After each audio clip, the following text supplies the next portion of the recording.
Hello everyone, welcome to definite success Pathshala. मैं आपकी Hindi educator Rupali Verma. तो आप सभी को पता है कि क्लास 9th हिंदी कोर्स भी हमने बहुत ही लेट शुरू किया, लेकिन वादे के मुताबिक जैसा कि मैंने कहा था कि मैं आपका कोर्स बहुत जल्दी ख़त्म करूँगी। तो इसमें सबसे पहले जो हमारे पास आया था वो थी हमारी बुक्स, और हमने दोनों ही बुक्स के डिटेल एक्सप्लेनेशन और एनसीईआरटी सॉल्यूशंस आपको करा दिए। अब अगर हम बात करें कि इसके आगे क्या है, तो इसके आगे व्याकरण के करीबन 6 टॉपिक आपके पास में हैं।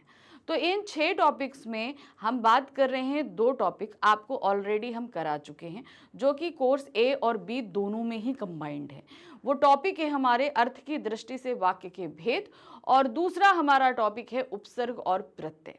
इन दोनों ही टॉपिक्स को हम कवर अप कर चुके हैं। तो अब हमारे पास मात्र 4 टॉपिक बचते हैं, तो जिसमें सबसे पहला टॉपिक हम ले रहे हैं शब्द और पद। इसके बाद आता है हमारा अनुस्वार अनुनासिक, फिर आते हैं स्वर संधि और उसके बाद विराम चिन्ह। तो ये 4 टॉपिक हैं। तो पहला टॉपिक हमने लिया शब्द और पद। ये क्या होते हैं? देखिए, क्वेश्चंस किस तरीके से पूछे जाएंगे, इनका अंदाजा लगा पाना थोड़ा सा मुश्किल हो जाता है, क्योंकि भाई हर टीचर की सोच अलग होती है। वो क्वेश्चंस की डिफ़िकल्टी लेवल बढ़ा सकते हैं, आसान कर सकते हैं। तो आपके यहाँ टीचर किस तरीके से जो है वो एग्ज़ाम पेपर में सेट करके क्वेश्चन देंगे, इसका अंदाज़ा नहीं हो सकता। लेकिन हाँ, अगर आप टॉपिक अच्छे से समझ जाओ तो क्वेश्चन जैसा भी आपसे पूछा जाएगा आप उसे अच्छी तरीके से कर सकते हो। तो सबसे पहले हम क्या करने वाले हैं कि हम इन टॉपिक्स को बहुत अच्छे से समझेंगे। फिर इसी टॉपिक पे हम करेंगे क्या, इनकी कुछ क्वेश्चंस, कुछ प्रैक्टिस, वेरिएशन ऑफ क्वेश्चंस, ठीक है, अलग अलग तरीके से कुछ डेफिनेशंस होंगी, कुछ एक्सरसाइज होंगी, ये सब कुछ हम करेंगे। फिर उसके बाद हम आ जाएंगे इसी टॉपिक पे हम मल्टीपल चॉइस क्वेश्चंस करेंगे। अब मल्टीपल चॉइस क्वेश्चंस क्यों है मैं आपको बता दूं। क्यों? आपका इंटरनल एग्जाम में हो सकता है आपके टीचर मल्टीपल चॉइस क्वेश्चंस दे दें, नहीं भी देते हैं तो इनके थ्रू आपकी थोड़ी सी प्रैक्टिस होगी। क्योंकि देखिए, बोर्ड में हम बात करें तो व्याकरण आधारित बहुविकल्पीय प्रश्नों को हटाया गया है, लेकिन तब भी हम कोशिश कर रहे हैं कि इनको कराएं, क्योंकि इनके जरिए आपको मैं बहुत सारी चीज़ों को समझा पाऊंगी और करा पाऊंगी। ठीक है, तो अब बात करते हैं अगर हम एक्सप्लेनेशन की, तो शब्द और पद ये दो एक चीज़ें होते हुए भी अलग अलग होती हैं, और इनके बहुत सारे पार्ट होते हैं।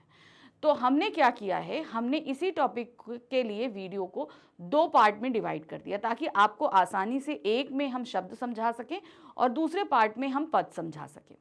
तो आज जो हम ये टॉपिक लेकर आए हैं शब्द और पद, ये हमारा पार्ट 1 है। पार्ट 1 में हम सिर्फ और सिर्फ पद देखेंगे, शब्द देखेंगे। शब्द क्या होते हैं, कितने प्रकार के होते हैं, इनकी पहचान कैसे होती है, ये सारी चीज़ें हम आज के वीडियो में देखने वाले हैं। ठीक है, तो बहुत ध्यान से आप कोई भी काम कर रहे हो वो सारी चीज़ें निपटा लो, बिल्कुल रिलैक्स होकर देखना, तो एक ही बार में आपको सारी चीज़ें समझ में आएंगी।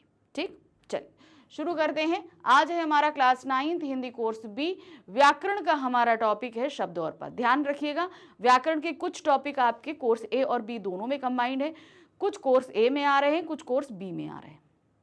तो अभी जो ये शब्द और पद है ये सिर्फ और सिर्फ कोर्स बी का हमारा सिलेबस है। ठीक है, इसका डिटेल एक्सप्लेनेशन पार्ट 1 है, जहां पर हम पहले शब्द को देखने वाले हैं। चलिए देखते हैं क्या है, शब्द क्या होते हैं। पहली बात ये आती है, शब्द कैसे बनते हैं, इन पर आधारित चीज़ों को हमें सीखना पड़ता है। देखिए पहले क्या है, एक से अधिक वर्णों के मेल से बने सार्थक वर्ण समूह शब्द कहलाते हैं।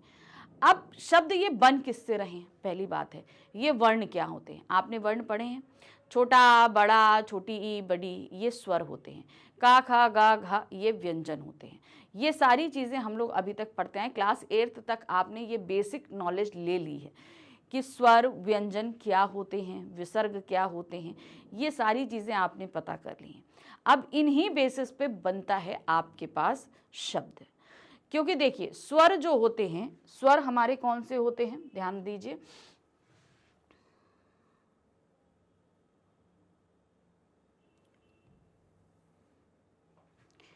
स्वर जो हमारे चलते हैं ये हमारी, इनसे हमारी मात्राएं बनती हैं। छोटा आ है ना, होता है बड़ा आ, छोटी ई, बड़ी ई, छोटा ऊ, बड़ा ऊ, ऋषि ऋषि, ए ओ औ, ठीक है, ये हमारे होते हैं। ठीक है, अब इनमें ज़रा आप ध्यान दीजिएगा। पहली चीज़, इन सभी की मात्राएं बनती हैं। क्या होता है? मात्राएं बनती है। और कोई भी व्यंजन, अगर हम व्यंजन की बात करते हैं, ये जो व्यंजन होते हैं का से लेकर ज्ञा तक, ठीक है, का खा गा घा णा चा छा जा जा इया टा ठा डा डा ता था दा दा ना पा फा बा भा मा या रा ला वा शा शा सा हा छत्र ज्ञा, ये आपके व्यंजन होते हैं। व्यंजन के भी अंदर पार्ट होते हैं, आप सभी को पता है।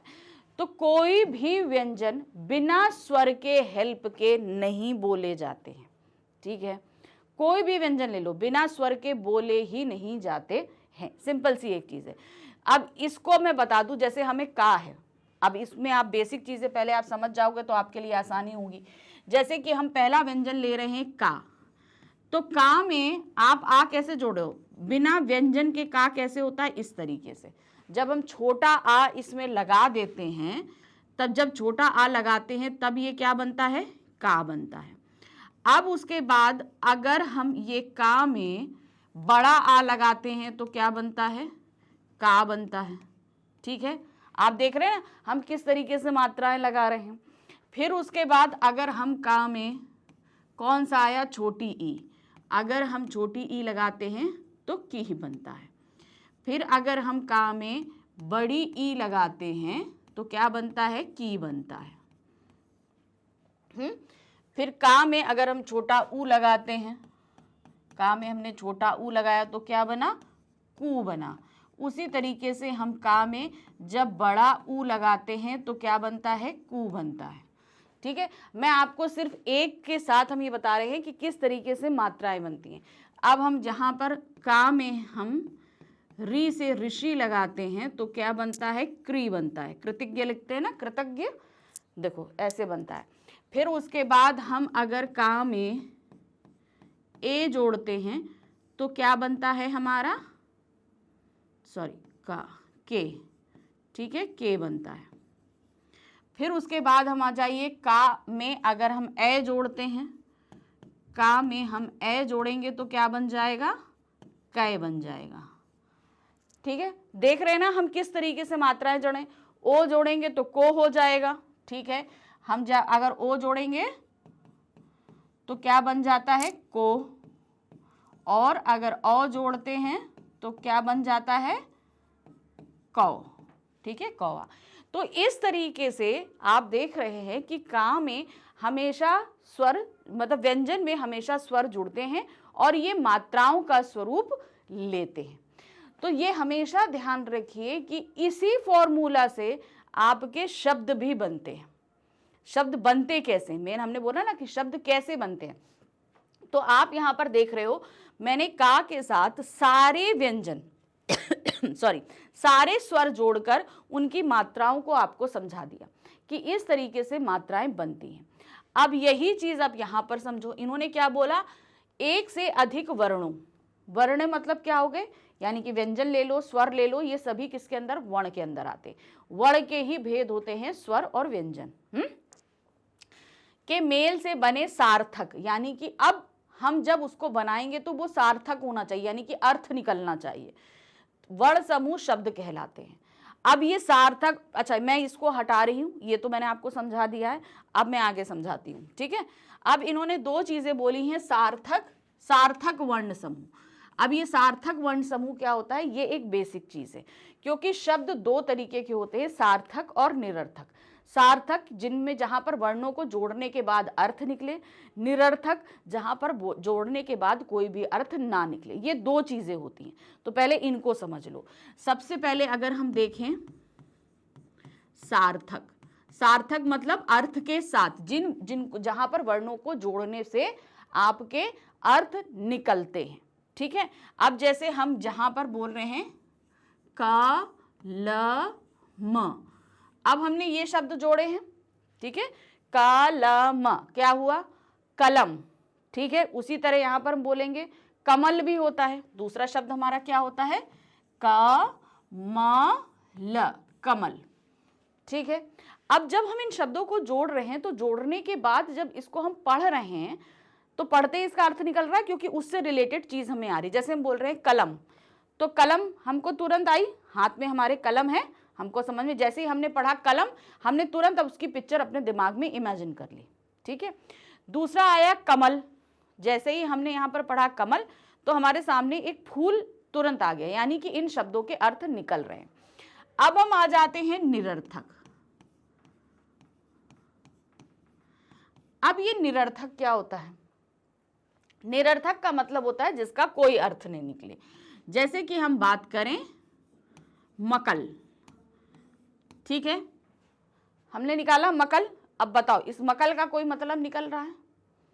कोई भी मतलब निकल रहा है? बताओ, नहीं निकल रहा है ना। उसके बाद आइए लकम, निकल रहा है।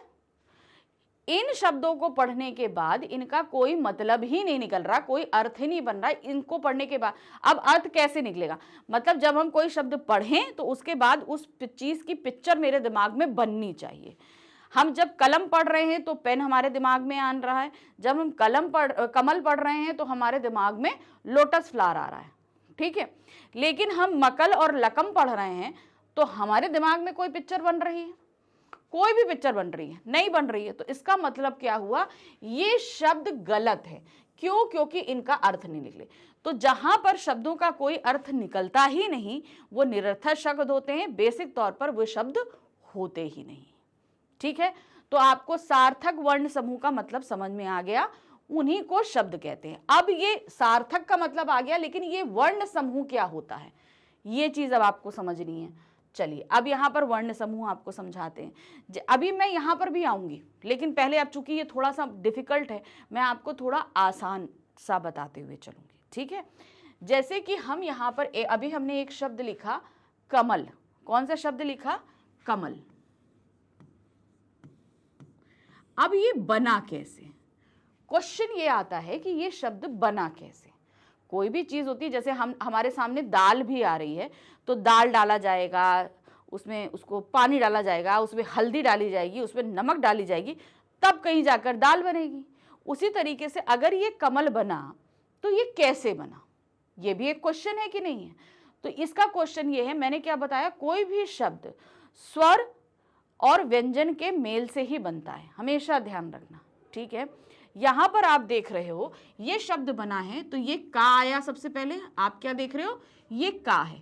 अब कोई भी व्यंजन बिना स्वर के नहीं बनता है, उसमें आ जरूर जुड़ेगा। अब बोलोगे मैम कैसे आ जुड़ेगा?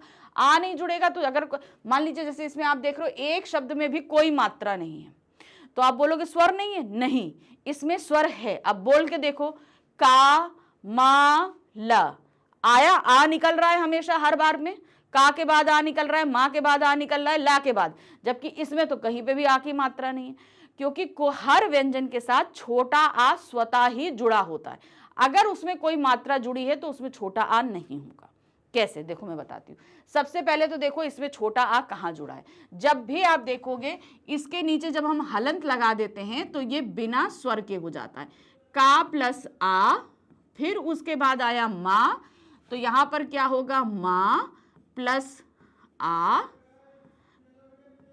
फिर उसके बाद आते हैं ला, ला के नीचे भी हलंत लगाओ प्लस आ। ठीक है। इस तरीके से बनता है। अब बात आती है अगर किसी में मात्रा है तो हम क्या बोलेंगे। अब जैसे एक शब्द ले लो थाली, दोनों ही शब्दों के साथ में मात्रा है, दोनों ही वर्णों के साथ में मात्रा है। था के साथ आ है, ला के साथ ई है, तो अब इसमें तो स्वर है ही, वो आपको दिख ही रहा है। अब इनको अलग कैसे करोगे? जैसे देखो यहां पर था है, था के नीचे हलंत लगाओ प्लस, अब यहां पर क्या दिख रहा है आपको? बड़े आ की मात्रा दिख रही है, तो यहां पर आपका क्या हो जाएगा? बड़ा आ। ठीक। अब उसके बाद आइए ला, ला दिख रहा है, ला में नीचे हलंत। अब हलंत लगाना क्यों जरूरी होता है? क्योंकि जब तक हम हलंत नहीं लगाएंगे वो उस वर्ण से स्वर अलग नहीं होगा, ये ध्यान रखना। अगर आपको वर्ण में से स्वर अलग करना है तो हलंत लगाना पड़ेगा। हलंत लगा दिया हमने। हलंत के बाद हम क्या करेंगे? यहां पर ये देखिए बड़ी ई की मात्रा है तो यहां पर हम क्या करेंगे? लिखेंगे बड़ी ई, सिंपल। ठीक है, तो ये ऊपर वाला बिना मात्राओं के था, नीचे वाला मात्रा के साथ था। तो आपने देखा कि हम शब्द में से जब हम उसको क्या करते हैं, उसको हम बोलते हैं वर्ण विच्छेद। ये प्रक्रिया हमारी क्या कहलाती है, इसको हम क्या बोलते हैं, वर्ण विच्छेद, यानी कि वर्णों को अलग अलग करना। शब्द में जितने भी वर्ण होते हैं उन वर्णों को अलग करने की प्रक्रिया वर्ण विच्छेद कहलाती है। अब ये तो था। अब शब्द आप यहां पर देखिए, यहां पर क्या है, ये तो मैंने आपको इजी तरीके से समझा दिया। अब यहां करा हुआ है, देखिए माँ के नीचे हलंत लिखा है, इधर ओ है, तो माँ में अगर ओ जोड़ेंगे तो क्या हो जाएगा, मो। हा में आ जोड़ेंगे ह, ना में आ जुड़ेगा न, मोहन हो गया। फिर आइए देखिए, बा प्लस आ बा, जा प्लस आ जा, रा प्लस अ क्या हो गया, बाजार। ठीक है, फिर आते हैं ना प्लस ई, तो ना में बड़ी की मात्रा लग जाएगी नी, रा आ र, जा प्लस आ क्या हो जाएगा आ, हो गया नीरजा, नीरजा हो गया। खा प्लस ई खी, रा प्लस आ र, तो क्या हुआ खीर। समझ में आया।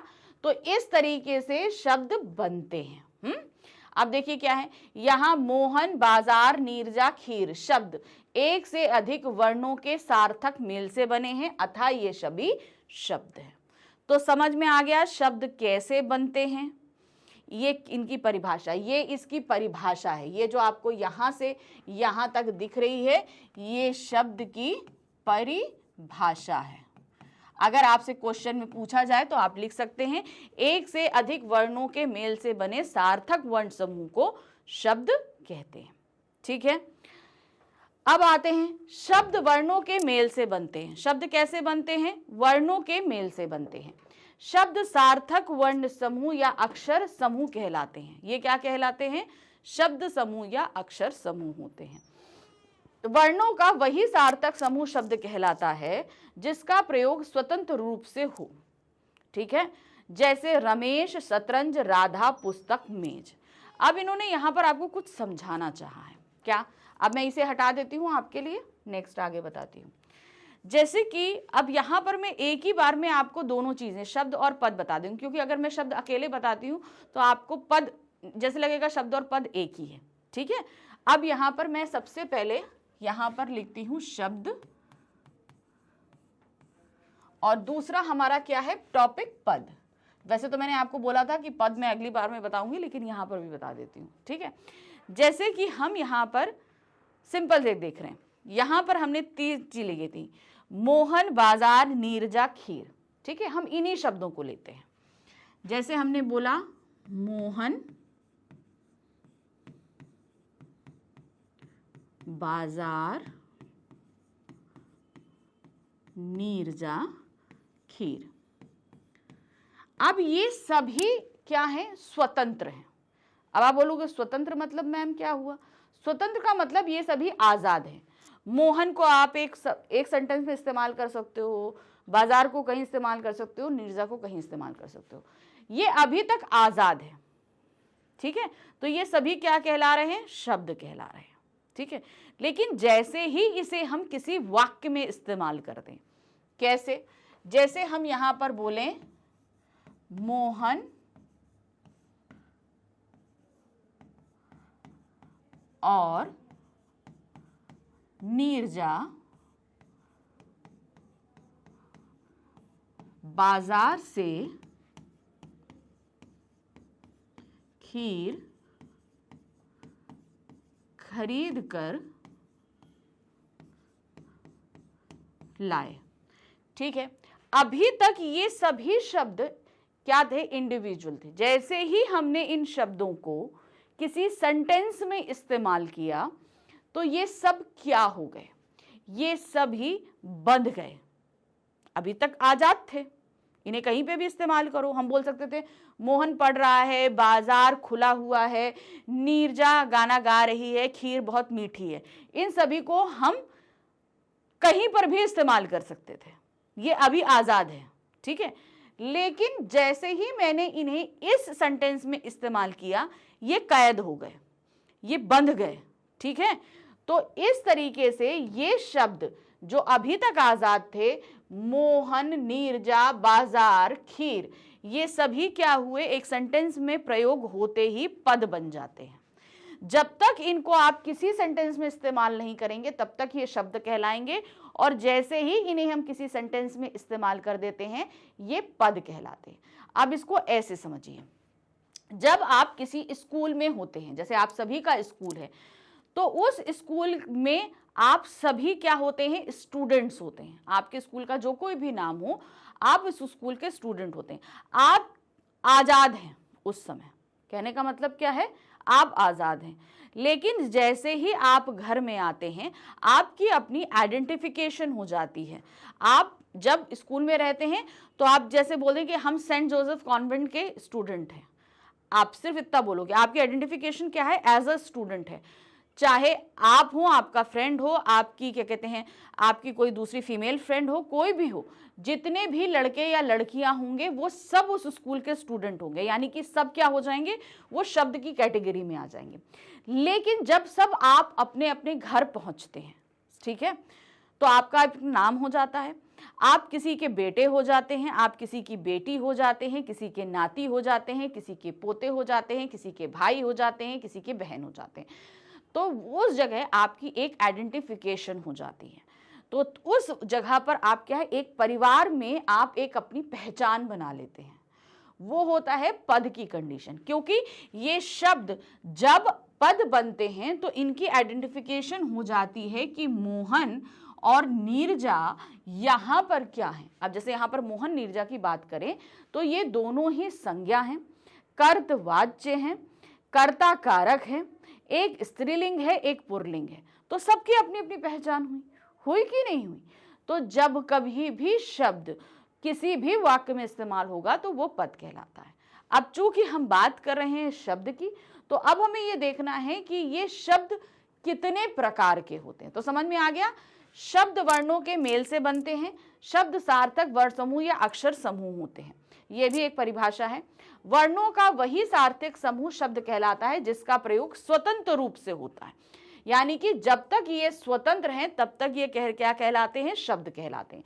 जैसे रमेश, शतरंज, राधा, पुस्तक, मेज आदि, जब तक स्वतंत्र हैं तब तक ये यही कहलाएंगे। ठीक है, चलिए आगे बढ़ते हैं।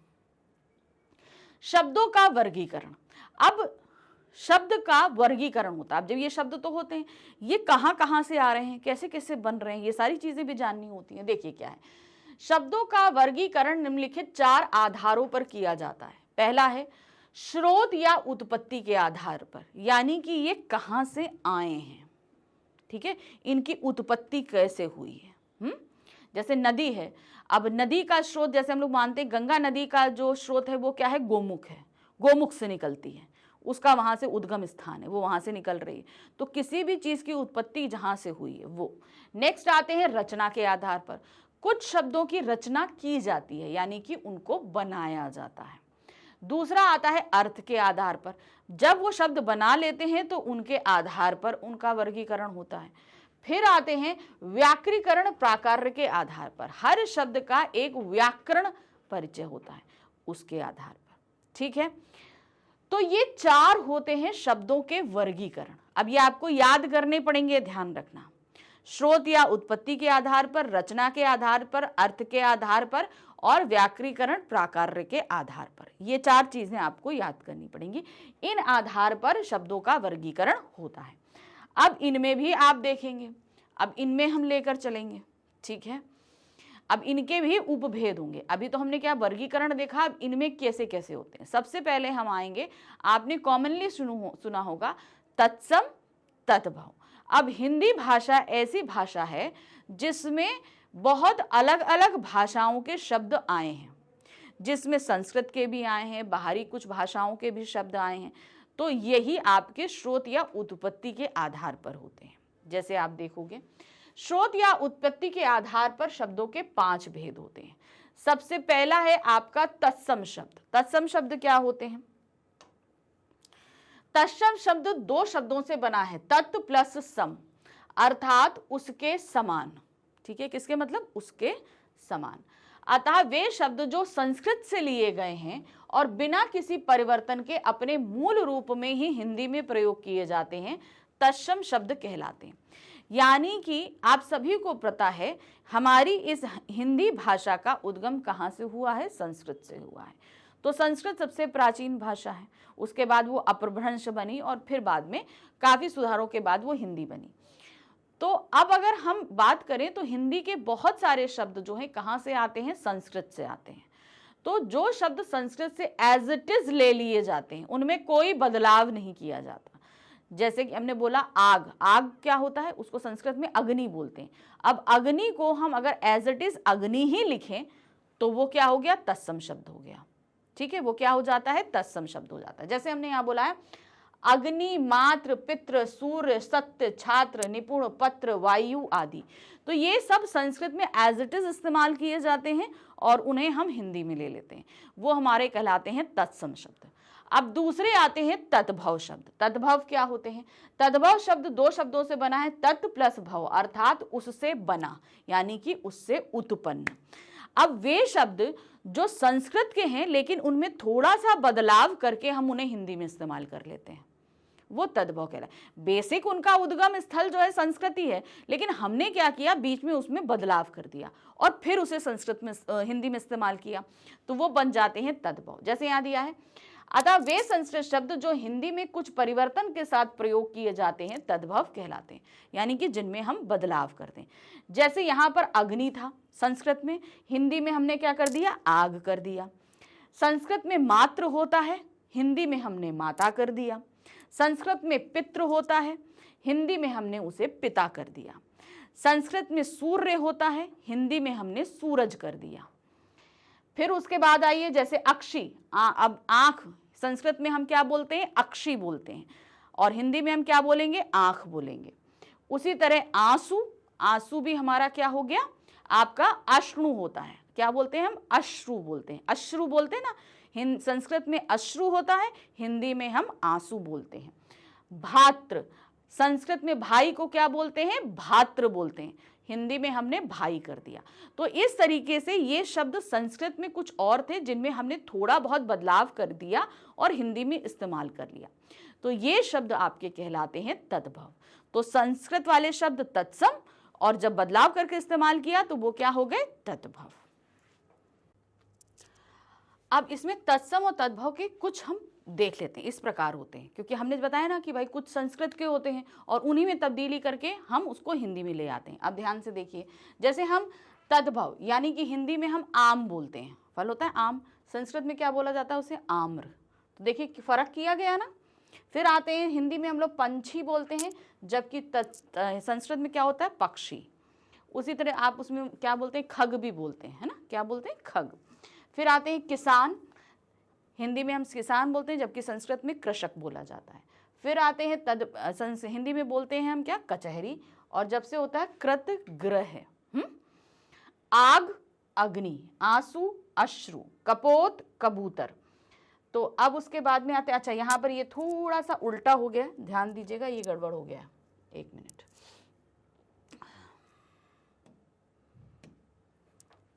ये देखिए, ये हिंदी में होता है, ठीक है, हिंदी में बोलते हैं कबूतर और संस्कृत में क्या बोला जाता है? कपोत।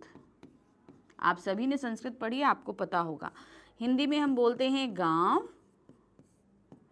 और जबकि आपका संस्कृत में बोला जाता है ग्राम, ठीक है। तो ये होता है। आप इसमें देख रहे हैं कि आप थोड़ा थोड़ा बदलाव किया जा रहा है, ज़्यादा नहीं है, थोड़ा थोड़ा बदलाव है। तो इसी तरीके से तद्भव का मतलब आपका क्या था? जो कि आपके हिंदी के शब्द होते हैं। तत्सम जो संस्कृत से एज इट इज लिए जाते हैं। चलिए अब हम तीसरे आ जाते हैं। तो उत्पत्ति के आधार पर, स्रोत या उत्पत्ति के आधार पर एक था तत्सम, दूसरा था तद्भव और तीसरा आपका क्या कहलाता है? देशज शब्द, ठीक है। क्या दिया गया है? जो शब्द साधारण बोलचाल की भाषा में प्रचलित हैं और संस्कृत या किसी अन्य भाषा से नहीं बल्कि भारत में प्रचलित अन्य बोलियों से लिए गए हैं, देशज शब्द कहलाते हैं। अब जैसे क्या होता है, हमारे यहाँ बहुत सारे शब्द ऐसे हैं हम जो हमारी भाषाओं में अलग अलग बोला जाता है। जैसे कि आप ले लीजिए कहते हैं ना बॉटल गॉड लौकी जानते हैं, कुछ जगह पे उसे लौकी बोला जाता है, कुछ जगह पे उसे कद्दू बोला जाता है, कुछ जगह पे उसे घिया बोला जाता है। ठीक है, चीज़ एक है लेकिन अलग अलग बोलियों में उसे अलग अलग रूप दिया जाता है।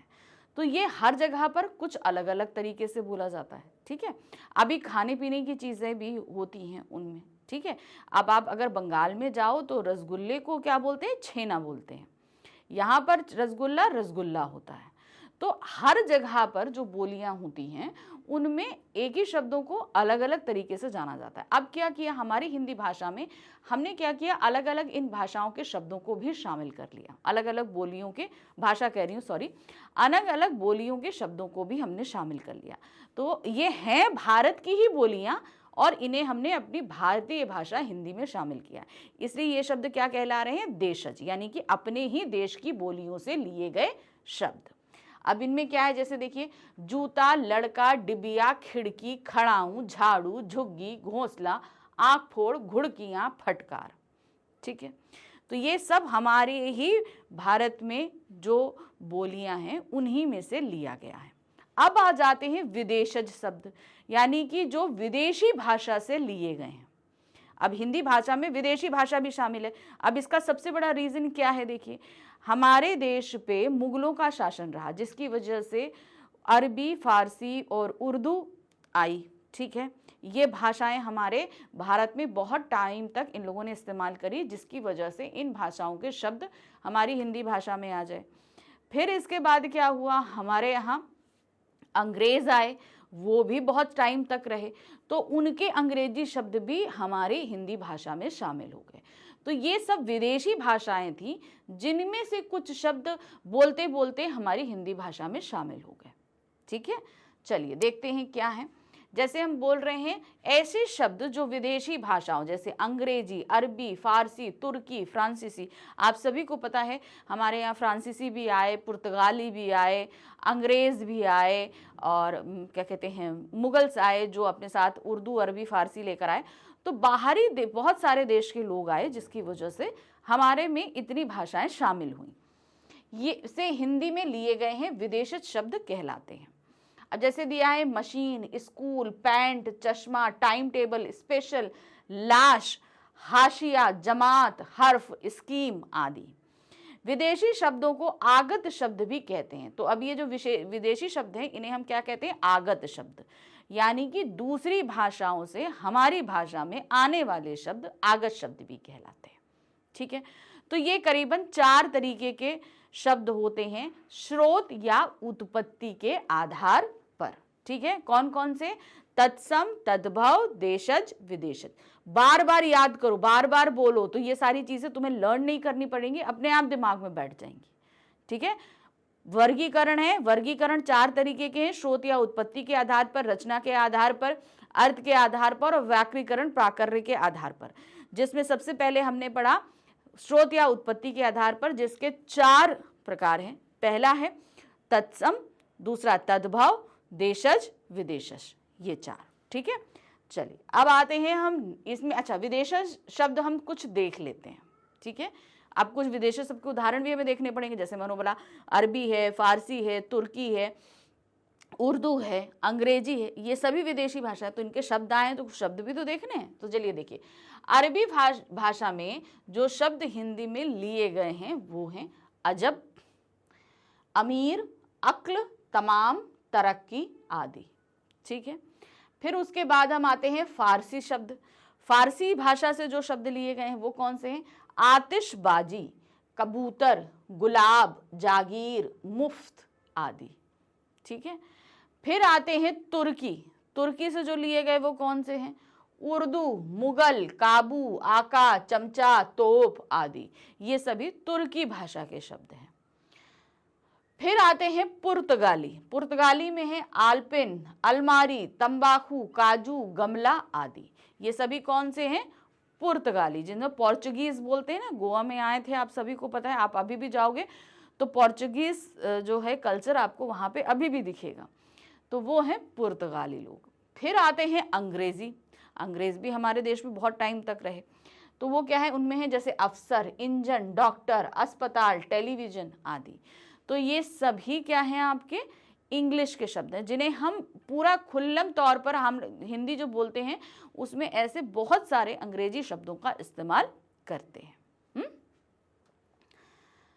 चलिए अब पांचवा हम आ जाते हैं संकर शब्द। ठीक है, अब जहां पर हमने देखा तत्सम, तद्भव, देशज, विदेशज, अब आते हैं शंकर। अब ये शंकर क्या होते हैं, चलिए देखते हैं। जिन शब्दों की रचना अलग अलग भाषा के शब्दों से मिलाकर होती है उन्हें शंकर शब्द कहते हैं। जैसे मान लीजिए हमने एक शब्द मिला लिया अंग्रेजी का, एक उर्दू का मिला लिया, एक संस्कृत का मिला लिया, एक हिंदी का मिला लिया, एक अरबी का मिला लिया, एक फारसी का मिला लिया। तो इस तरीके से इन दो शब्दों को मिलाकर जो एक नया शब्द बनेगा वो क्या कहलाता है, शंकर शब्द। ठीक है, शंकर, शंकर भोले शंकर नहीं, यहाँ पर क्या बोल रहे हैं हम, संकर।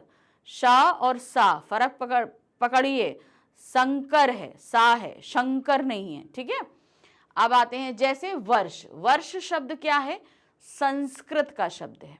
उसी तरह गांठ, गांठ हिंदी का शब्द है। इन दोनों को हम मिलाएंगे तो क्या बनेगा, वर्षगांठ। तो अलग अलग भाषा के शब्द थे, इन्हें हमने एक साथ मिला लिया तो ये क्या बन गए, शंकर शब्द। फिर आते हैं मोटर। मोटर अंग्रेजी शब्द है जबकि गाड़ी हिंदी शब्द है, एक हिंदी का एक इंग्लिश का, तो क्या बन गया, मोटर गाड़ी। फिर आते हैं, एक शब्द है इंग्लिश का टिकट और हिंदी का है घर। ठीक है, तो क्या बना, टिकट घर। दो अलग अलग भाषाओं के शब्द लिए तो क्या बन गए आपके ये संकर शब्द। फिर आते हैं छाया। छाया क्या है, संस्कृत शब्द है, इसके साथ हमने मिलाया दार जो कि एक फारसी शब्द है, तो ये क्या बन गया, छायादार।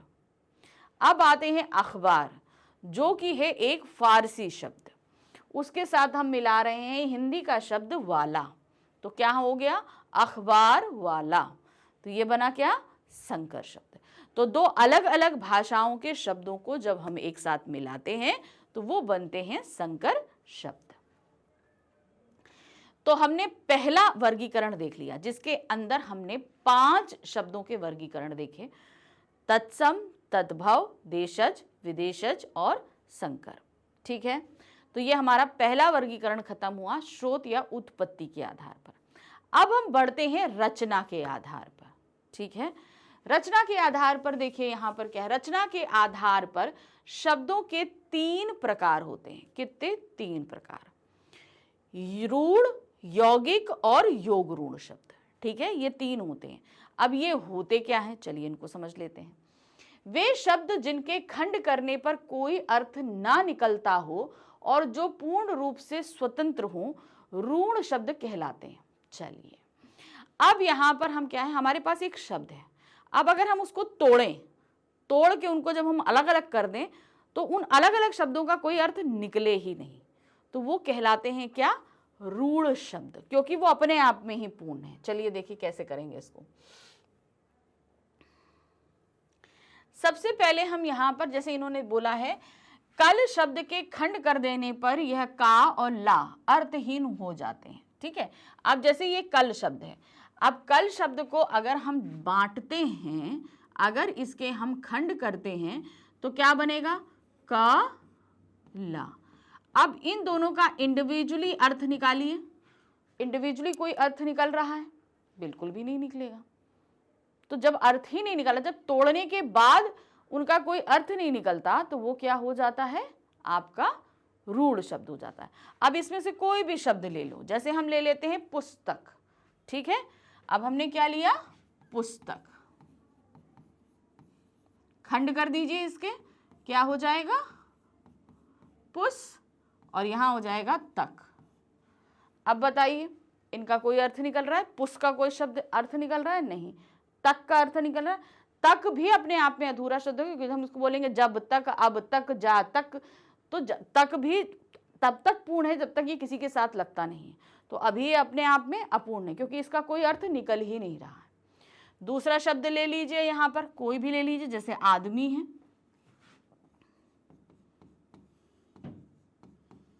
अलग करिए इसको, हमने आ अलग किया और दमी अलग किया, कोई अर्थ निकल रहा है, आ का अर्थ अलग है, आ तो ऐसे अपने आप में उपसर्ग बन गया, दमी निकल रहा है, नहीं निकल रहा है। चलिए थोड़ा सा और तोड़ लेते हैं इसको हम।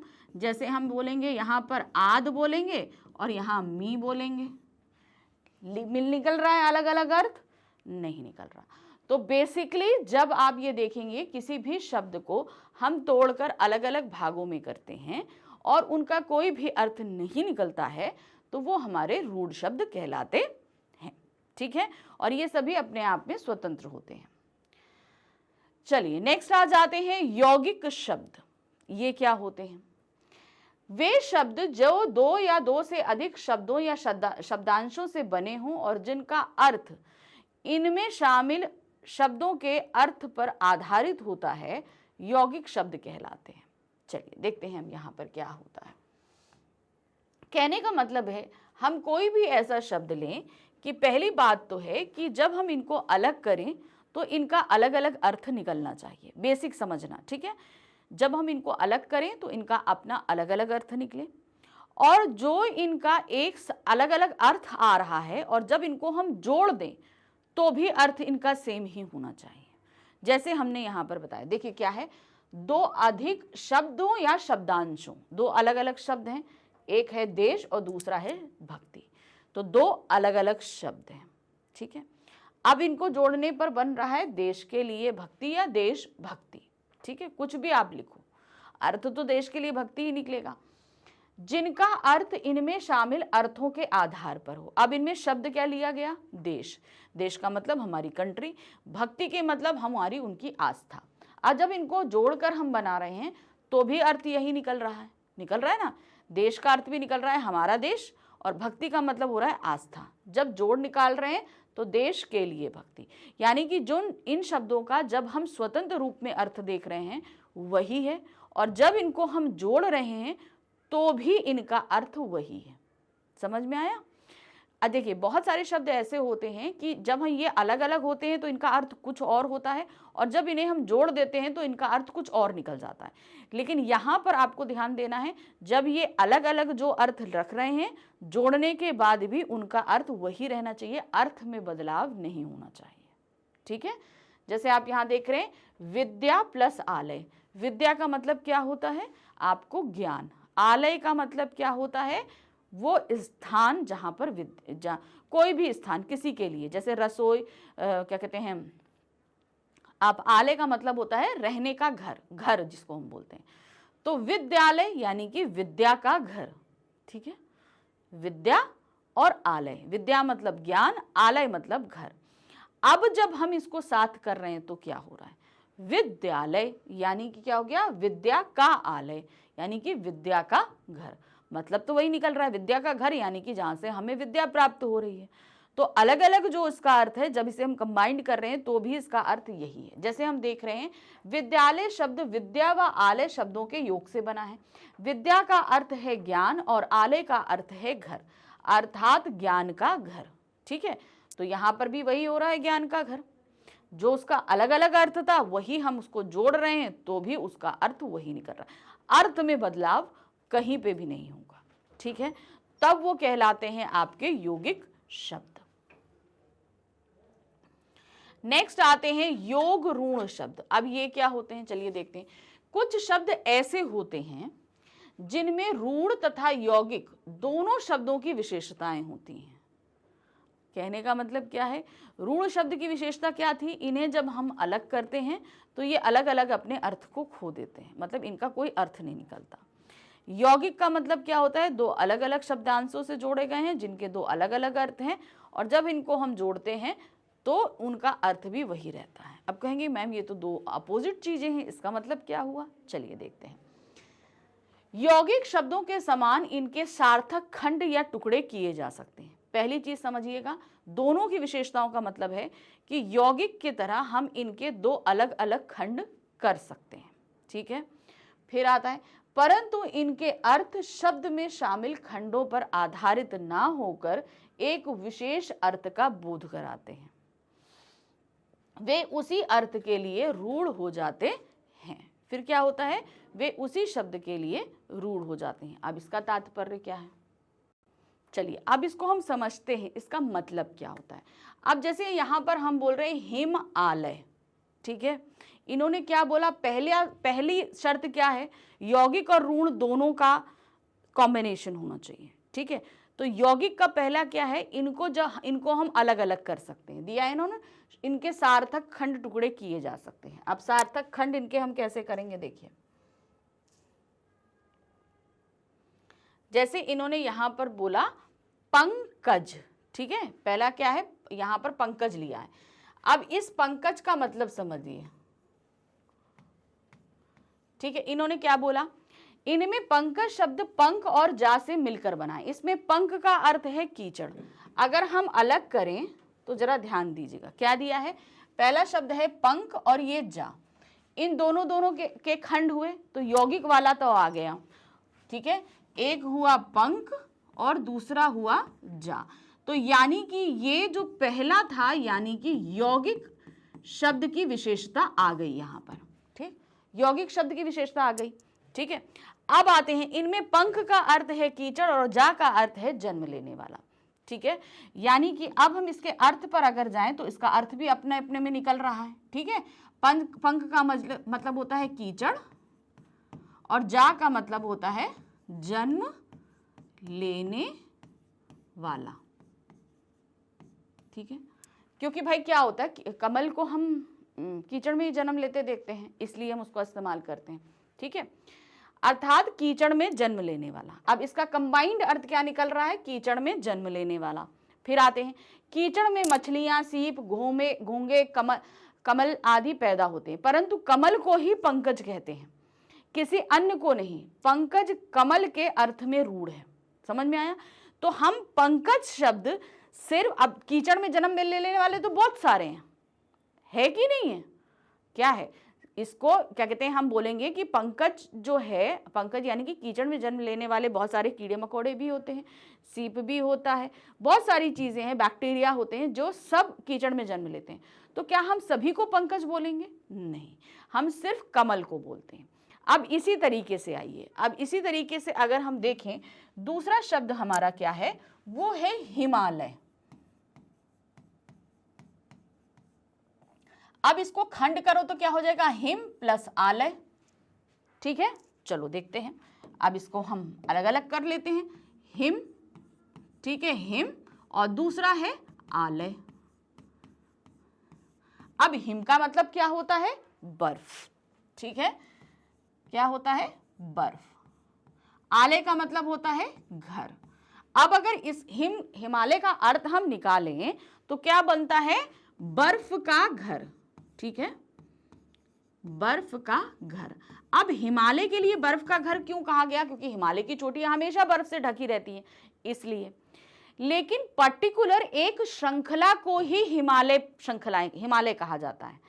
अब वैसे तो दूसरे देशों में जाइए, बहुत सभी पर्वतों में जो है बर्फ, अब जैसे माता वैष्णो देवी की जो है वो आप ले लीजिए, वहां पे भी बर्फ पड़ती है, वहां पे भी बर्फ होती है। उसी तरह एंडीज पर्वत में चले जाइए, जहां पर हमेशा बर्फ रहती है, तो उसको हम हिमालय नहीं कहते। लेकिन ये हिमालय पर्टिकुलर एक पर्वत को ही कहा जाता है, क्योंकि बहुत सारी पर्वत ऐसे हैं जहां पर बर्फ रहती है, लेकिन सबको हम हिमालय नहीं कहते। सिर्फ हम क्या करते हैं, भारत की इसी पर्वत श्रृंखला को हिमालय कहा जाता है, ठीक है। तो यहां पर हिमालय का अर्थ हम लेने के बावजूद पर्टिकुलर एक के लिए ही हम हिमालय इस्तेमाल कर रहे हैं। फिर आते हैं हम नीलकंठ। क्या है, नीलकंठ। नील का मतलब होता है नीला रंग, कंठ मतलब होता है गला, ठीक है। अब चलो इसको जोड़ लो, नीलकंठ का मतलब क्या हुआ, नीला कंठ, यानी कि नीला गला। लेकिन हम नीलकंठ सबको तो नहीं बोलते, किसी के गले में अगर नीला है या कुछ भी है तो हम सबको नीलकंठ नहीं बोलते, हम सिर्फ भगवान शिव को ही नीलकंठ बोलते हैं तो पर्टिकुलर उन्हीं के लिए हम इस्तेमाल करते हैं। तो कहने का तात्पर्य यह है कि योग रूढ़ शब्द वे शब्द कहलाते हैं जिनके अंदर यौगिक शब्द और रूढ़ शब्द दोनों का ही अपना रूप हो। अब यौगिक का मतलब क्या हो गया, जहां पर हम उनके अलग अलग खंड करें, उनका अपना अर्थ हो और जुड़ने के बाद भी उनका वही अर्थ निकल रहा हो। तो यौगिक शब्द का गुण तो आ गया। अब आप बोलोगे मैम रूढ़ शब्द का अर्थ कैसे आया? रूढ़ का मतलब होता है ये पर्टिकुलर किसी एक के लिए ही इस्तेमाल किए जाएंगे, सबके लिए इस्तेमाल नहीं किए जाएंगे। जैसे हिमालय हम एक ही पर्वत श्रृंखला को बोलते हैं, हम पंकज सिर्फ कमल के लिए इस्तेमाल करेंगे, हम नीलकंठ सिर्फ शिव जी के लिए इस्तेमाल करेंगे। उसी तरह जलद, जलद यानी कि क्या हो गया, जलद यानी कि बादल के लिए इस्तेमाल करेंगे। चतुर्भुज जिसकी 4 भुजाएं, वो हम एक के लिए इस्तेमाल करेंगे। तो इस तरीके की क्या होता है, जैसे दश रथ है, यानी दश मतलब 10 हो गया, रथ मतलब हो गया जो रथ होते हैं, जो गाड़ी होती है। अब लेकिन वो हम पर्टिकुलर किसके लिए इस्तेमाल करते हैं, सिर्फ सीता जी के पिता, सॉरी राम जी के पिताजी के लिए इस्तेमाल करते हैं, ठीक है।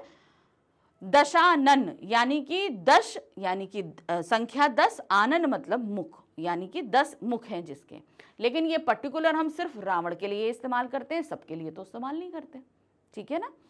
तो इस तरीके से योग और रूढ़, इन दोनों शब्दों के जब गुण एक में पाए जाते हैं तो वो कहलाते हैं योग रूढ़ शब्द, ठीक है। चलिए आते हैं नेक्स्ट। अब हम आ जाते हैं अपने तीसरे वर्गीकरण पर। तीसरा वर्गीकरण हमारा क्या था, अर्थ के आधार पर। तो यहाँ पर पहला हमने देखा स्रोत और उत्पत्ति के आधार पर, दूसरा रचना के आधार पर, और तीसरा है अर्थ के आधार पर। फिर से रिवाइज करते हैं। देखिए पहला था स्रोत और उत्पत्ति के आधार पर, तो वहाँ पर हमने क्या पढ़ा, वहाँ पर हमने 5 प्रकार पढ़े। पहला हमारा था तत्सम, तद्भव, देशज, विदेशज और संकर, ठीक है। उसके बाद सेकंड वर्गीकरण में जब हम आए, वो कौन था आपका, रचना के आधार पर। वहां पर हमने देखा रूढ़ शब्द, यौगिक शब्द, फिर योग रूढ़ शब्द, ये 3 देखे। अब आ गए हम तीसरे वर्गीकरण पर। तीसरा वर्गीकरण हमारा क्या है, अर्थ के आधार पर। अर्थ के आधार पर शब्दों के 4 भेद होते हैं। अब 4 क्या है, ये हम सभी कॉमनली पढ़ते आए हैं, ठीक है। जो हम पढ़ते हैं उसके अर्थ के आधार पर निकालते हैं, जिसमें है आपका पहला एकार्थी, अनेकार्थी, समानार्थी, और फिर उसके बाद आता है हमारा विलोम, ठीक है। एकार्थी क्या दिया है, एकार्थी शब्द जिन शब्दों का प्रयोग केवल एक ही अर्थ में किया जा सकता है उन्हें एकार्थी शब्द कहते हैं। यानी कि उन शब्दों का अर्थ सिर्फ उसी के साथ निकलेगा और किसी के साथ नहीं निकलेगा। जैसे हम बोल रहे हैं घर, तो ये घर शब्द पर्टिकुलर हम घर के लिए इस्तेमाल करेंगे और किसी चीज के लिए इस्तेमाल नहीं करेंगे, ठीक है। रात, रात हम रात के लिए इस्तेमाल करते हैं। पुस्तक, गंगा, दिल्ली, राम, पटना, तो ये सारे शब्द पर्टिकुलर किसी एक के लिए ही इस्तेमाल किए। कह रहे मैम ऐसे कौन से शब्द होते हैं जो कईयों के लिए इस्तेमाल किए, अभी आगे बढ़ते हैं ना, देखना ना, ठीक है। तो जो शब्द पर्टिकुलर सिर्फ एक अर्थ में, जिसका एक ही अर्थ निकले, वो आपके एकार्थी कहलाते हैं। अब आते हैं दूसरे हम अनेकार्थी शब्द, जहां पर एक शब्द के कई सारे अर्थ निकले। एकार्थी का मतलब जहां एक शब्द का एक ही अर्थ निकले, अनेकार्थी का मतलब जहां एक शब्द के कई सारे अर्थ निकले। अनेकार्थी शब्द जिन शब्दों का प्रयोग अनेक अर्थों के लिए किया जाता है उन्हें अनेकार्थी शब्द कहते हैं, ठीक है। अब जैसे यहां पर आप देख रहे हो हार, हार का मतलब क्या होता है, एक तो पराजय, ठीक है। फिर दूसरी चीज है गले में पहनने वाला हार, उसको भी हम हार ही कहते हैं। तो यहाँ हार शब्द के 2 अर्थ हैं, पहला चीज गले में पहनने वाली माला और दूसरा पराजय। तो देखिए क्या है, गले की माला और पराजय, तो इसलिए इसके क्या हो गए अनेक अर्थ, एक शब्द के कई अर्थ। उसी तरीके से आ जाइए कनक, कनक हम 3 के लिए इस्तेमाल करते हैं, सोना, धतूरा और गेहूं। इन कनक शब्द को हम इन तीनों के लिए इस्तेमाल करते हैं, ठीक है।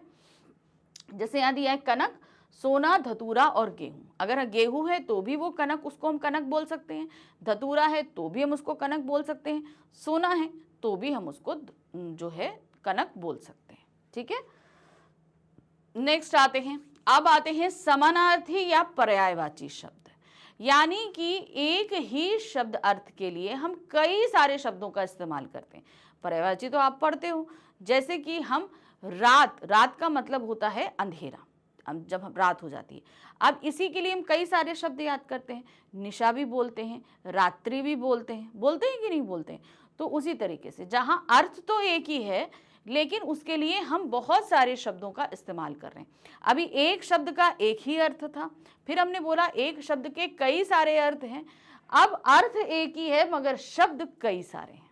ठीक है, जिन शब्दों के अर्थ में समानता हो उन्हें समानार्थी या पर्यायवाची शब्द कहते हैं। यानी कि शब्द तो हम बहुत सारे इस्तेमाल कर रहे हैं मगर इनका अर्थ एक ही है। ठीक, जैसे दिया अंधेरा, अंधेरा का मतलब होता है डार्कनेस। अब उसे हम क्या बोलते हैं? अंधकार भी बोलते हैं, तिमिर भी बोलते हैं, तम भी बोलते हैं। बोलते हैं कि नहीं बोलते हैं बताइए। अगर हम अंधेरे को इंग्लिश में बोलेंगे तो डार्कनेस होगा। ठीक है, अब चलो मान लो कि अर्थ है डार्कनेस। अब डार्कनेस अगर हमने बोला अंधकार तो भी आप डार्कनेस बोलोगे, तिमिर तो भी आप डार्कनेस बोलोगे, तम तो भी आप जो है डार्कनेस ही बोलोगे। तो यहाँ पर शब्द कई सारे हुए, अंधेरा, अंधकार, तम, तिमिर, लेकिन अर्थ क्या निकल रहा है उसका? एक ही, डार्कनेस, है कि नहीं। उसी तरीके से आ जाइए राजा। राजा मतलब क्या होता है? जो राज्य का अधिकारी होता है। ठीक है, सबसे उच्च पद पर होता है। उसके लिए हम नृप भी इस्तेमाल करते हैं, नरेश भी करते हैं, महीप भी करते हैं। अर्थ एक ही है लेकिन हम अलग अलग शब्दों का इस्तेमाल कर रहे हैं। उसी तरह आइए फूल, फूल का मतलब फ्लावर। अब उसके लिए हम क्या इस्तेमाल करते हैं? पुष्प, कुसुम और आपका हो गया सुमन। पुष्प, कुसुम, सुमन। तो अब इन सभी का अर्थ क्या आ रहा है? फूल ही आ रहा है कि नहीं आ रहा है। तो इस तरीके से जहां शब्द बहुत सारे हों मगर एक ही अर्थ हो, तो उसे जिसके सबके अर्थ एक ही हों मगर शब्द बहुत सारे हों, तो वो होता है समानार्थी, यानी कि सबके समान अर्थ। अब फोर्थ आ जाते हैं विपरीतार्थक शब्द। जो शब्द लिया गया है उसके विपरीत अर्थ रखने वाला शब्द, उसको हम बोलते हैं विपरीतार्थक या विलोम शब्द। जैसे दिया, जो शब्द किसी शब्द का विपरीत अर्थ प्रकट करते हैं उन्हें विपरीतार्थक शब्द कहते हैं। जैसे हम बोलेंगे, हमने एक शब्द बोला आना, अब दूसरा जो शब्द हम लेंगे जैसे जाना, तो वो क्या है? वो इसका विपरीत अर्थ प्रकट कर रहा है, तो वो हो गया आपका विपरीत। एक होता है शब्द, दूसरा होता है विलोम। तो इसी तरीके से ये जो जैसे अनुराग, अनुराग शब्द है, अनुराग मतलब प्यार। अब इसका विलोम हम क्यों बोलेंगे? विराग, जहां पर हम सभी तरह की मोहमाया को छोड़ देते हैं। दूसरी तरह है अपना, अपना मतलब मेरा अपना, ये एक शब्द है। अब मैं बोलूं पराया तो वो है विलोम, यानी कि वो मेरा है ही नहीं। तो जिन शब्दों के, जो शब्द किसी शब्द के विलोम को यानी कि विपरीत शब्द के अर्थ को प्रकट करते हैं वे विपरीतार्थक या विलोम शब्द कहलाते हैं। तो ये थे हमारे किसके? अर्थ की दृष्टि से शब्द। ठीक है, तो ये आपके कितने हुए? 4 हुए, जहां पर हम एकार्थी, अनेकार्थी, समानार्थी और विपरीतार्थक, ये 4 हमने पढ़े। ठीक है, आप कुछ और देख लीजिए, जैसे अज्ञान, अज्ञान मतलब जहां पर ज्ञान नहीं, इसका विपरीत क्या होगा? ज्ञान। अपमान मतलब किसी की बेइज्जती करना, सम्मान यानी कि किसी को बहुत ज्यादा ग्रेट करना, सम्मान देना, पाप, पुण्य, सच, झूठ, दिन, रात। तो ये सभी आपके क्या थे? विपरीतार्थक, जो शब्द विपरीत अर्थ को प्रकट करते हैं। ठीक है, अब फिर से जरा एक बार पढ़ लेते हैं। शब्द के 4 वर्गीकरण थे। पहला था हमारा स्रोत या उत्पत्ति के आधार पर, दूसरा रचना के आधार पर, तीसरा अर्थ के आधार पर। ठीक है, और चौथा प्रयोग या व्याकरीकरण प्राकार्य के आधार पर। अब इसको हम पढ़ेंगे। पहले हम, जैसे हमने बोला, हम रिवाइज कर रहे हैं। तो पहला हमने पढ़ा क्या? स्रोत या उत्पत्ति के आधार पर। वहां पर उसके 5 प्रकार थे। पहला हमारा क्या था? तत्सम, तद्भव, देशज, विदेशज और संकर। ठीक है, उसके बाद नेक्स्ट हम आए जहां पर रचना के आधार पे थे। उसके 3 भेद थे, रूढ़, यौगिक, योग रूढ़। ठीक है, फिर हम तीसरे पर आए। तीसरा हमारा क्या था? अर्थ के आधार पर, जिसके हमारे 4 प्रकार थे, अनेकार्थी, एकार्थी, समानार्थी, विपरीतार्थक। ठीक है, अब हम चौथे वर्गीकरण पर आ गए हैं, जिसका मतलब है क्या? प्रयोग या व्याकरीकरण प्राकार्य के आधार पर, जहां पर हम शब्दों का प्रयोग व्याकरण के आधार पर कर रहे हैं। ठीक है, व्याकरण तो आप लोग सब जानते हैं ना, व्याकरण यानी कि ग्रामर के आधार पर करते हैं। देखिए क्या है, प्रयोग या व्याकरीकरण प्राकार्य के आधार पर शब्दों के सिर्फ दो भेद होते हैं जिन्हें हम बोलते हैं विकारी और अविकारी। ठीक है, आप पहला यहां देख रहे हैं विकारी और दूसरा यहां हम पढ़ेंगे अविकारी। अब ये क्या होते हैं, जरा इनका हम बेसिक आपको चीजें समझा दें, फिर उसके बाद तो आगे हम पढ़ ही रहे हैं। विकारी, विकारी का मतलब क्या होता है, विकार। विकार मतलब क्या होता है, बदलाव। क्या होता है, जब हम बदलाव करते हैं। अब इसी का अपोजिट हमारा हो जाता है अविकारी, यानी कि जिनमें बदलाव ना हो। अब ये क्या होते हैं, हम अभी इनको पूरा डेफिनेशन के वे से पढ़ेंगे। पेन मेरा, ओके 1 मिनट। तो यहां पर हम देख रहे हैं सबसे पहले विकारी शब्द। अब विकारी क्या होते हैं, विकारी मैंने क्या बोला, जहां पर विकार उत्पन्न हो, यानी विकार मतलब क्या होता है, बदलाव। जी है, वे शब्द जिनमें लिंग वचन कारक काल आदि के कारण परिवर्तन हो जाता है विकारी शब्द कहलाते हैं। ठीक है, वे शब्द जिनमें इन सभी के आधार पर होता है। चलिए देख लेते हैं। जैसे कि हमने एक यहां पर हम पहले समझ रहे हैं आपके विकारी शब्द। ठीक है, विकारी यानी कि जिन शब्दों में बदलाव हो। अब शब्द ले लो कोई भी, जैसे कि हम एक शब्द ले लेते हैं कोई भी, जैसे हमने लिया लड़का। ठीक, हमने क्या लिया, लड़का। अब लड़के में अगर हम वचन के हिसाब से बदलाव करेंगे, ठीक है, ये एक हमारा शब्द है, अगर हम इसमें वचन के हिसाब से बदलाव करेंगे तो क्या हो जाएगा, लड़का का लड़के। ठीक है, अगर हम लिंग के हिसाब से बदलाव करेंगे तो ये क्या हो जाएगा, आप बताइए, लड़कियां। ठीक है, अगर हम कारक के हिसाब से बदलाव करेंगे तो हम यहां पर क्या बोलेंगे, जैसे हमने बोला क्या, का लगाना है, कारक हमारा होता है का, तो अगर हम लगाएंगे तो क्या हो जाएगा, लड़के का, लड़कों का। अब जैसे हम यहां पर लगा रहे हैं तो लड़के का हो जाएगा। अगर हम यहां पर यही लड़के का बहुवचन करते हैं तो वहां पर हम लड़के को नहीं लगा सकते, हम क्या लगाएंगे, लड़कों को। अगर हमें को कारक लगाना है तो हम लड़के का लड़कों करेंगे, हम लड़के में हम को कारक नहीं लगा सकते। बोलो लड़के को, लड़के को का तो कोई शब्द ही नहीं बन रहा है। ठीक है, हम क्या बोलेंगे, लड़कों को बाहर ले चलो, तो हम क्या बोलेंगे, लड़के को बाहर ले चलो नहीं बोलेंगे ना, लड़कों को बाहर ले चलो। तो कारक के हिसाब से हमने देखा कि लड़का में बदलाव हुआ, ये एक वचन था, बहुवचन हुआ, लिंग बदले। अब उसमें अगर काल के हिसाब से होता है, काल के हिसाब से चेंजेस तो क्रिया में होते हैं। जैसे अगर हम बोले जाना, ठीक है, तो अगर हम एक शब्द काल के हिसाब से लेते हैं, जाना, जाना है। ठीक है, ये हमारा शब्द है। अगर इसे हम वर्तमान काल में लिखते हैं तो हम क्या लिखेंगे, जाता है।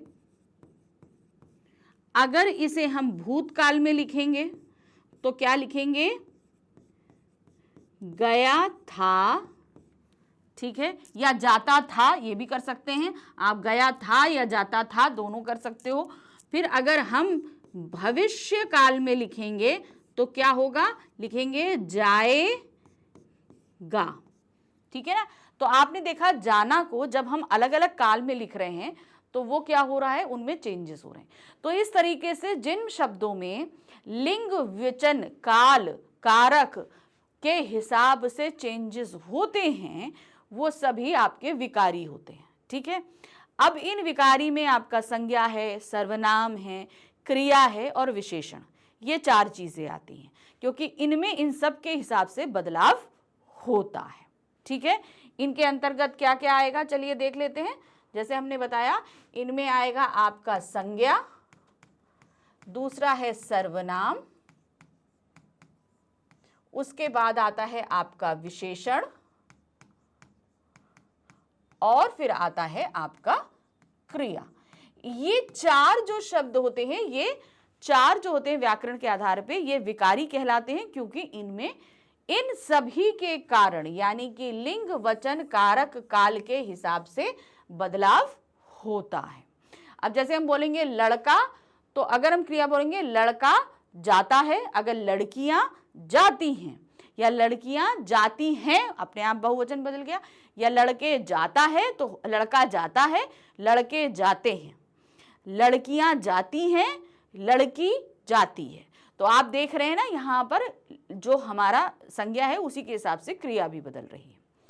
अब दूसरा हम ले लेते हैं अविकारी। तो अविकारी में क्या है, बदलाव नहीं होगा। अब इसको बेसिक समझिए, ठीक है। अब हम यहाँ पर आपको क्या बताने जा रहे हैं, अविकारी। वैसे अभी मैं आपको डिटेल में समझाऊंगी। इसमें देखिए क्या होता है, कुछ शब्द ऐसे होते हैं जिनमें आप कुछ भी कर लो वो बदलते नहीं, ठीक है। अब जैसे हम ले लेते हैं शब्द कौन सा, और, ठीक है। अब ये और शब्द लिया, चलिए अब जरा इसमें हम बदलाव करते हैं, थोड़ा सा कोशिश करते हैं बदलाव की। जैसे अगर हम पुल्लिंग शब्दों को लेते हैं, जैसे हमने लिया पुल्लिंग, हम वचन बदल रहे हैं, ठीक है। पुल्लिंग शब्द लिया, हमने क्या बोला, हमने बोला मोहन और सोहन जाते हैं। अब देखिए जब हमने यहां पर वचन बदला, और शब्द का वचन बदला, मतलब और में के साथ हमने जब जो शब्द लगाए, यानी कि ये दोनों ही हमारे क्या थे, पुल्लिंग थे। लिंग के हिसाब से इनमें बदलने की कोशिश करी। चलिए अब हम फिर से लिंग बदलते हैं, कैसे करेंगे चलिए देखते हैं। हम क्या बोलते हैं, सीमा और विजया जाती हैं, ठीक है। अब हमने देखा, हमने लिंग बदल लिया। देखिए यहां अभी पुल्लिंग के साथ और इस्तेमाल किया, फिर स्त्रीलिंग के साथ और इस्तेमाल किया। क्या उनका रूप बदला, क्या उनका रूप बदला, नहीं बदला। यानी कि वे शब्द, सिंपल सा सिंपल, वे शब्द जिनमें किसी भी कंडीशन में बदलाव नहीं होता है, चाहे आप लिंग बदल लो, काल बदल लो। जैसे हम यहां पर बोलेंगे मोहन और सोहन जाएंगे, तो और तो अपनी जगह रहेगा, क्या वो बदला, नहीं बदला। अब उसी तरीके एक शब्द होता है आज, ठीक है। अब हम एक शब्द लेते हैं आज, ठीक है। हमने लिया आज, चलो इसको बदल कर देखते हैं, ठीक है। अब हमने यहां पर लिया, सिंपल शब्द लेते हैं, मोहन और सोहन आज जाएंगे, ठीक है, ठीक है। यहां पर लिखते हैं, जैसे हमने बोला मोहन और सोहन आज जाएंगे, ठीक है। ये अभी आप काल में देखेंगे तो हमने इसको भविष्य काल में गया, ठीक है। अब अगर इसको हम वर्तमान काल में कर लें तो हम लिंग वही रख रहे हैं मगर हम काल बदलते हैं, ठीक है। चलिए देखते हैं हम क्या लिखेंगे। यहां पर हमने लिखा मोहन और सोहन आज गए, या चलो भूतकाल में लिख लें, आज चले गए, ठीक है। आज चले गए, ये हो गया, मतलब आज वो जा चुके हैं। आज जाएंगे, ये जहां भविष्यकाल था, आज चले गए ये भूतकाल, आज ही वो चले जा चुके हैं, तो ये भूतकाल हो गया, ठीक है। या हम बोले मोहन और सोहन आज जा रहे हैं, ठीक है। चलो देखते हैं, हम यहां पर लिख लेते हैं तीसरा, यानी कि वर्तमान काल में मोहन और सोहन आज जा रहे हैं। तो आपने नोटिस किया यहां पर क्या हुआ, आज की कंडीशन किसी भी हालत में बदल नहीं रही है। आप देख रहे हैं ये आज क्या बदला, जब हमने इसे भविष्यकाल में किया तो भी आज का आज ही रहा, जब हमने इसे भूतकाल में किया तो भी आज का आज ही रहा, और जब हमने इसे वर्तमान काल किया तो भी आज का आज ही रहा।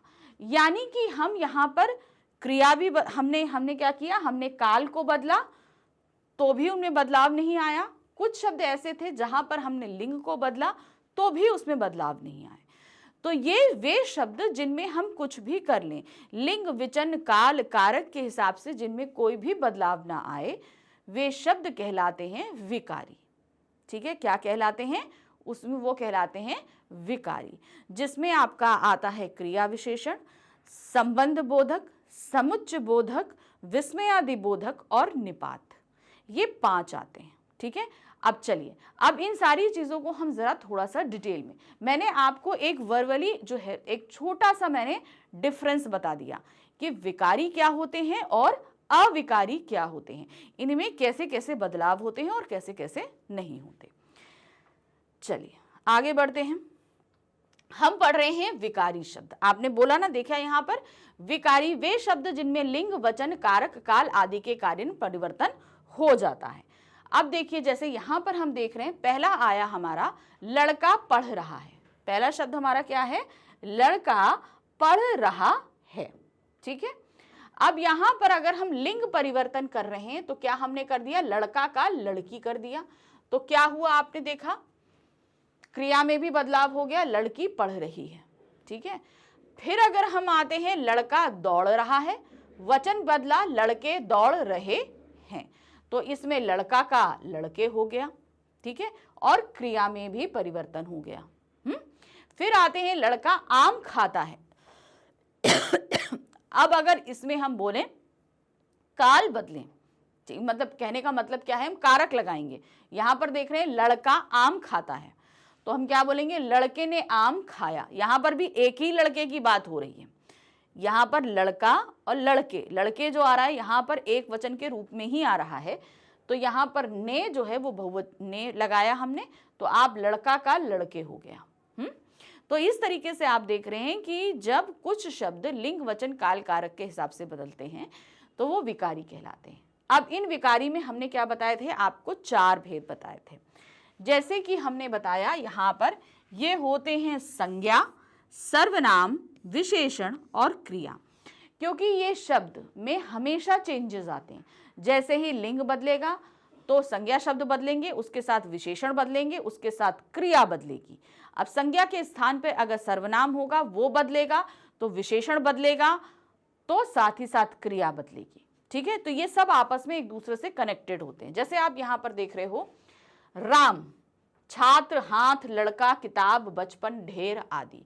अब ये संज्ञा शब्द है। जैसे हम यहाँ पर पहला शब्द ले लेते हैं राम, हमने पहला शब्द लिया क्या?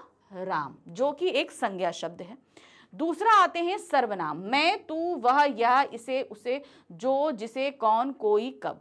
ठीक है, अब हमने दूसरा शब्द सर्वनाम लिया मैं। ठीक है, विशेषण आते हैं अच्छा, बुरा, नीला, पीला, भारी, मीठा, बुद्ध। ठीक है, ठीक है, अब हम राम के साथ विशेषण लगाएंगे। संज्ञा के साथ हमेशा विशेषण शब्द लगता है, तो हम अगर इसके विशेषण शब्द को लगाएंगे तो हम क्या बोलेंगे?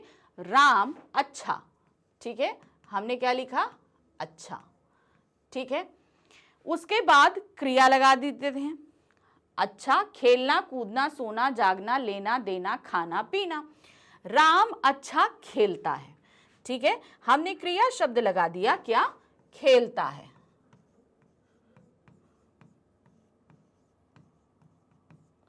अब अगर हम सर्वनाम राम की जगह अगर मैंने कर दिया मैं, ठीक है, अब मैं तो स्त्रीलिंग हूं, राम तो पुल्लिंग था, तो राम के साथ अच्छा लगा, खेलता है लगा, ये हो गया। अब चूंकि मैं अगर अपने बारे में बात करूं, मैं रूपाली वर्मा, तो मैं तो स्त्रीलिंग हूं, तो मैं कैसे लिखूंगी? मैं यहां पर क्या लिखूंगी? मैं अच्छा, अच्छा का अच्छा ही रहेगा। ठीक है, अच्छा, यहां पर क्रिया बदल जाएगी। क्यों? मैं लिखूंगी खेलती हूं। तो देखा आपने, जब हमने सर्वनाम लगाया तो यहां क्रिया बदल गई। ठीक है, चलो अब थोड़ा सा और चेंजेस करते हैं, थोड़ा सा और खेल लेते हैं इसके साथ। जैसे हम बोल दें किताब, अब हमने नेक्स्ट ले लिया किताब। किताब होती है क्या? स्त्रीलिंग। अब क्या है? अब हम बोलेंगे किताब। किताब के साथ अगर हम कोई विशेषण शब्द लगाएं, जैसे कि यहां पीला है, तो हम क्या लगाएंगे? पीला के साथ हम किताब, चूंकि स्त्रीलिंग है और विशेषण शब्द पीला है तो उसके साथ हम पीला किताब नहीं लगा सकते, हम क्या लगाएंगे, पीली किताब। क्या लगाएंगे उसका, पीली किताब, पीली किताब। अब उसके साथ अगर हम दूसरा विशेषण लगाएंगे तो क्या लिखेंगे, पीली किताब अच्छी, ठीक है, अच्छी, और हमने क्रिया लगा दी क्या है, ठीक है।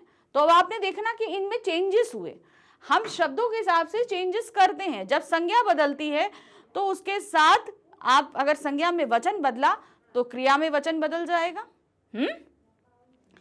अगर आप यहां पर भूतकाल भविष्यकाल की बात करोगे तो क्रिया में बदलाव होगा, संज्ञा बदलेगी तो विशेषण अपने आप बदलेगा। अगर संज्ञा बहुवचन है तो विशेषण भी बहुवचन रहेगा, संज्ञा अगर स्त्रीलिंग है तो विशेषण भी स्त्रीलिंग ही लगेगी। जैसे हमने यहाँ पर संज्ञा किताब स्त्रीलिंग ली तो यहाँ पर पीला की जगह हमने पीली लगाया, पीला किताब हम ये नहीं बोलते पीला किताब अच्छी है या पीला किताब अच्छा है, हम ये नहीं बोलेंगे। यहाँ पर विशेषण भी हमने बदलाव यहाँ पर दिया। आप देखिए कि जब संज्ञा हमारी क्या हो रही है, स्त्रीलिंग हो रही है, तो उसके साथ ये विशेषण भी हमारे क्या लग रहे हैं, स्त्रीलिंग लग रहे हैं। तो इस हिसाब से विकारी शब्दों में इस तरीके से बदलाव होता है, ठीक है। मैंने बेसिक आपको समझाया। अब चलिए बढ़ते हैं आगे। नेक्स्ट आ जाते हैं अविकारी। किस पर आते हैं, अविकारी। अब अविकारी क्या होते हैं, इनको देख लेते हैं। वे शब्द जिनके रूप में लिंग वचन कारक काल आदि के कारण विकार यानी कि परिवर्तन नहीं होता, अविकारी कहलाते हैं। अब चाहे कुछ भी कर लो, कुछ शब्द ऐसे होते हैं जिनमें बदलाव नहीं होगा। अब जैसे आप देख रहे हो, छात्र आज हिंदी पढ़ेंगे। अब देखिए यहां पर छात्र जो है वो क्या है, छात्र को आप ध्यान दे रहे हैं, छात्र क्या है,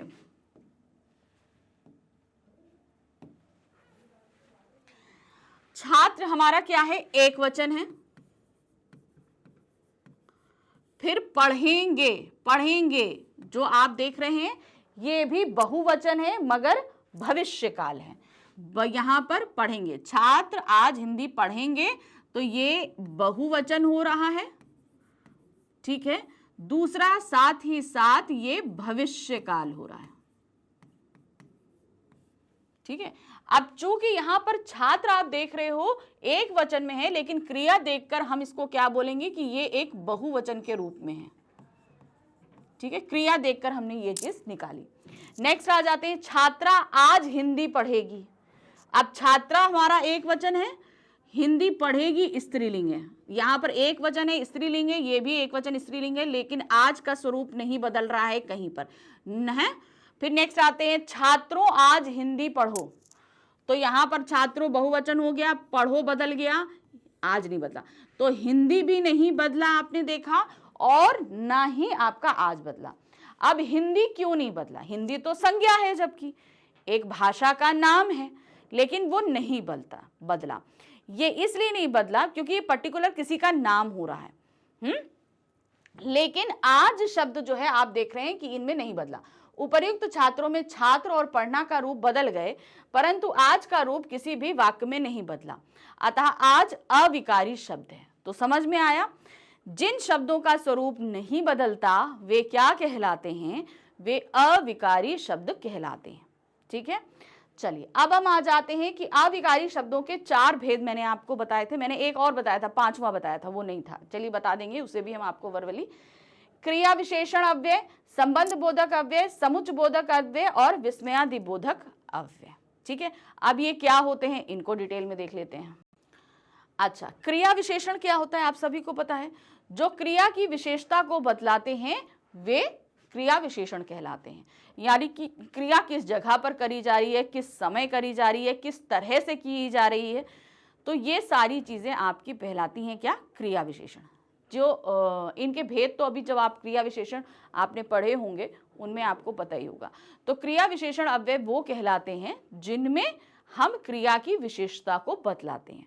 जैसे यहाँ पर क्रिया की विशेषता, जैसे पढ़ेंगे, क्रिया की क्या है, वो समय को बदला रहा है। आज क्या बतला रहा है, समय को बतला रहा है, तो ये क्या हो गया, कालवाचक क्रिया विशेषण, ठीक है। अब इसमें आते हैं आज, कल, अब, कब, परसों, यहां, वहां, इधर, उधर, कैसे, क्यों। फिर आ जाते हैं संबंध बोधक अव्यय। जिस किसी वाक्य, अब संबंध बोधक अव्यय वो होते हैं जो एक संज्ञा शब्द का संबंध दूसरे संज्ञा शब्द से स्थापित करते हैं। जैसे कि अगर हम बात करें, यहां पर हम बता रहे हैं मेरा घर विद्यालय के सामने है।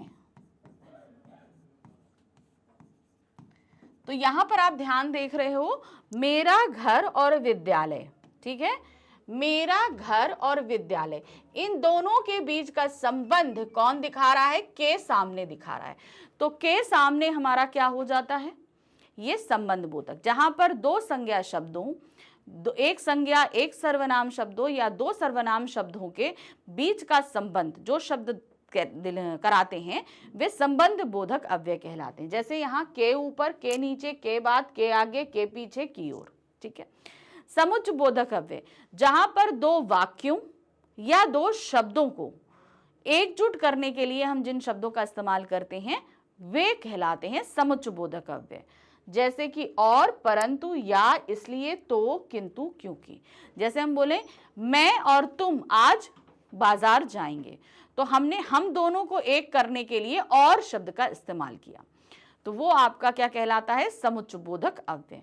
फिर आते हैं विस्मयादि बोधक अव्यय, जहां पर हम अपने भावों को कुछ प्रकट करते हैं, एक्स्ट्रा तौर पर प्रकट करते हैं, जिन शब्दों से प्रकट करते हैं। जैसे हम डरे हैं, मैं बोलूंगी मैं डर गई, तो यहां पर आपको ये तो पता चला कि हाँ मैं डर गई, ओह मैं आज डर गई, तो यहां पर मैंने अपने भाव को प्रकट करने के लिए ओह जैसे कुछ स्पेशल शब्दों का इस्तेमाल किया।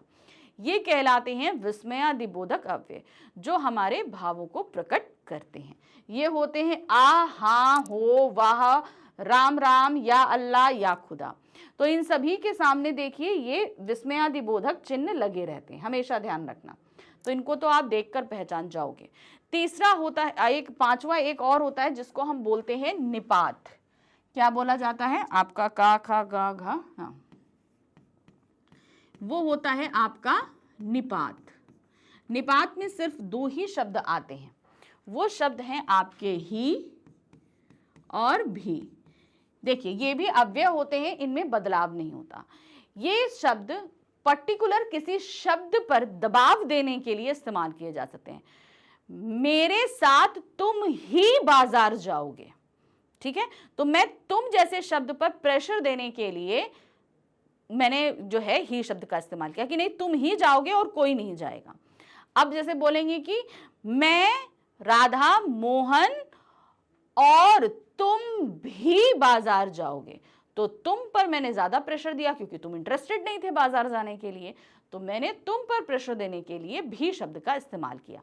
तो ये जो ही और भी शब्द हैं, ये पर्टिकुलर कुछ शब्दों पर हम ज्यादा दबाव देने के लिए इन निपात शब्दों का इस्तेमाल करते हैं, ठीक है। तो ये थे हमारे अविकारी शब्द।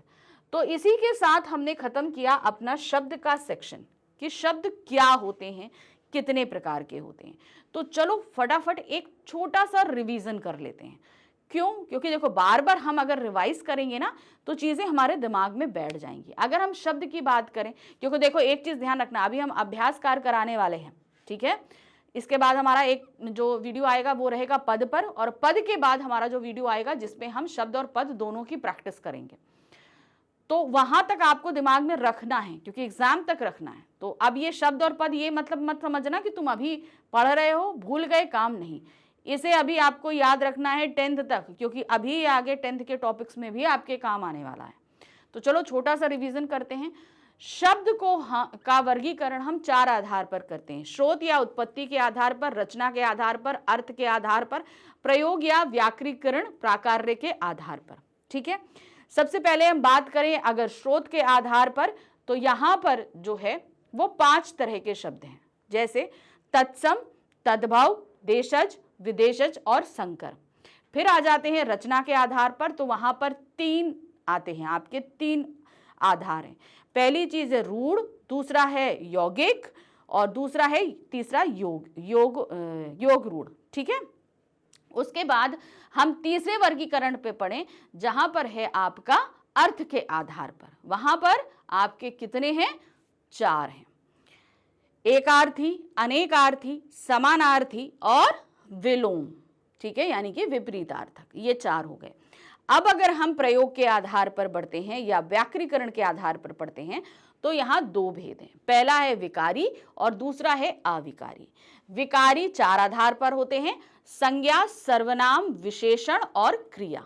ठीक है, फिर उसके बाद हम अगर आते हैं अविकारी तो वो होते हैं 5 आधार पर, क्रिया विशेषण अव्यय, संबंध बोधक अव्यय, समुच्च बोधक अव्यय, विस्मयादि बोधक अव्यय और निपात।